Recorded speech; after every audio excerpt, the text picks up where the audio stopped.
في سؤال لازم تسأله لنفسك، هل الناس بتحترم الشخص علشان هو غني ولا علشان شكله غني؟ يعني الاحترام بقى مربوط بالحساب البنكي ولا بالكاريزما، بالطريقة، بالهيبة اللي بتسبقك؟ في الفيديو ده هنكشف ازاي المجتمع بيقيمك من شكل ثروتك حتى لو مش معاك غير 50 جنيه في جيبك، وهل فعلا لازم تكون غني علشان تكون محترم ولا تقدر تزرع نفس الهيبة حتى من غير فلوس؟ خلينا نبدأ بالحقيقة الأولى، وهي الهيبة المالية. لو سألت أي حد تحب الناس تحترمك، الإجابة دايما طبعا. بس اللي ما يعرفوش إن الاحترام في مجتمعنا بقى مربوط بالفلوس، أو على الأقل بصورة الفلوس.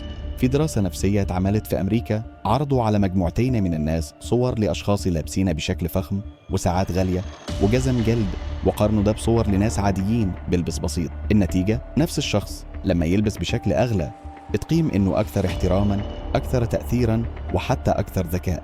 وده بيوضح حاجة مهمة جدا، الناس مش بتحكم من الحساب البنكي، الناس بتحكم من الصورة اللي بتديها. انت ممكن تكون لسه بتقبض من شغل جزئي، بس لو لبسك، كلامك، وقفتك، وحتى سلوكك المالي منظم، هتتاخد على محمل الجد أكتر من واحد معاه فلوس فعليا بس تصرفاته هبلة. المجتمع بيشوف القشرة الأول وبعدها يمكن يبدأ يسمعك. ننتقل للسؤال الثاني، اللي بيبان غني بيكسب الاحترام؟ دلوقتي نيجي للسؤال الأهم، هل فعلا الشخص اللي بيبان غني بياخد احترام ولا بس بيخدع الناس لحظيا؟ الإجابة معقدة، بس خليني أقولك على حاجة حصلت في مقابلة عمل حقيقية. دخل شخصين للانترفيو لنفس الوظيفة، الأول لابس جاكيت متوسط، بنطلون عادي بس واثق، والتاني لابس بدلة كاملة، ساعة باهظة، داخل بهيبة. مين اتقبل؟ اللي لابس البدلة، مش لأنه الأفضل لكن لأنه بان إنه الأقوى، الأغنى، الأذكى، رغم إن السي في كان لصالح التاني. الدماغ البشري بتحكم بسرعة، تشوف، تحكم، ثم تدور على التأكيد.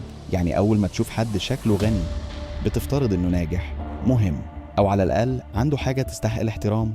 وده اسمه في علم النفس تأثير الهالة، هيلو إفكت.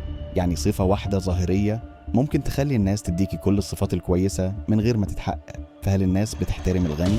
أحيانا، بس اللي أكيد إنهم بيحترموا اللي بيعرف يبان غني. بس استنى، هو ده حل كويس؟ وهل ده معناه نزوق نفسنا كذب ولا نشتغل على صورة حقيقية؟ في الجزء الجاي هنفهم الفرق بين التظاهر والهيبة الحقيقية اللي حتى الغني الحقيقي بيشتريها بالفلوس. نقطة التحول فين الحد بين التظاهر والهيبة الحقيقية؟ دلوقتي نخش على السؤال اللي بيحسم اللعبة، امتى تبقى بتتصنع وامتى تبقى بتبني صورتك الحقيقية بذكاء؟ كلنا نحب نبان بأفضل شكل، بس الفرق بين اللي بيتظاهر واللي عنده كاريزما حقيقية هو إن التاني بيعيش القيم اللي بيعرضها. اللي بيتظاهر بيشتري لبس غالي علشان يغطي على ضعف داخلي، لكن اللي عنده كاريزما مالية بيدفع بذكاء، بيصرف بحكمة، وبيتحكم في صورته من غير ما يبقى مزيف. فيه مثل بيقولك مش كل اللي لابس ساعة رولكس غني، بس كل غني بيفكر ازاي يبان ذكي مش بس غني. الفرق الحقيقي هو انك تعرف ازاي تستخدم المال كأداة مش كقناع. الهيبة مش جاية من الشيك، جاية من الشخصية. آخر سؤال، هل تقدر تبني نفس الاحترام من غير ما تبقى غني؟ هنا الإجابة اللي هتريحك، أيوة تقدر. في 3 مفاتيح لو طبقتهم هتفرض احترامك حتى لو بتبدأ من الصفر. الصورة المتسقة، مش لازم تكون غالي بس لازم تكون أنيق، الناس بتحترم اللي شكله منظم. السلوك المالي الذكي، ادفع لما تكون فاهم بتدفع ليه، ما تبقاش بخيل بس ما تبقاش متهور. حتى نظرتك للفلوس بتبين ثقتك في نفسك. الكلام الهادي والواثق، كلمة واحدة بتقولها بثبات أقوى من 100 كلمة بصوت عالي. الناس بتشوف وتسمع وتحس، ولو شخصيتك ماشية مع صورتك الكاريزما هتتخلق تلقائي. الناس بتحترم الغني أحيانا، بس دايما بيحترموا الشخص اللي بيعرف يتحكم في صورته. لو عايز تبني صورتك بثبات وتفهم أكتر عن إزاي تفكر وتتصرف زي الأغنياء من غير ما تبقى مزيف، اكتب لي في التعليقات كلمة فلوس علشان أجهز لك محتوى خاص هينزل قريب.